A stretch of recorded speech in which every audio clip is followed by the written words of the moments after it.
ஐயோ என் குடும்பத்தில் ஒன்றை விட்டு வியாதி வருகிறது, ஒன்றை விட்டு உபத்திரம் வருகிறது, பாடுகள் வருகிறது, துக்கங்கள் வருகிறது.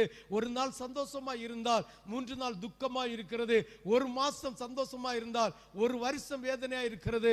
சத்துருவானவனுடைய போராட்டம் இருக்கிறது. ராத்திரி சொப்பனத்தில் வேதனைப்படுத்துகிறார், சரீரத்தில் வேதனைப்படுத்துகிறார், குடும்பத்தில் வேதனைப்படுத்துகிறான் என்று கண்ணீரோடு வந்திருப்பீர்களானால் தண்ணீர் மீது நடக்கிற விசுவாசம்தான் பெந்தேகோஸ்தே வாழ்க்கை.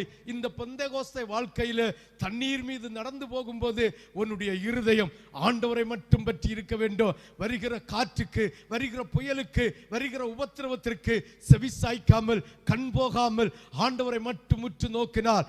அவர் சொல்லுவார், நீ பயப்படாத, நான் உன் பட்சத்தில் இருக்கிறேன், உன்னை கைவிட மாட்டேன் என்று சொல்லுவார். இல்லாவிட்டால் அற்ப விசுவாசியே எதுவரைக்கும் நான் உங்க கூட இருக்க முடியும் என்று அவர் நம்மை பார்த்து பரிகாசம் அடிக்கிறவராயிருப்பார் என்பதை நாம் புரிந்து கொள்ள வேண்டும்.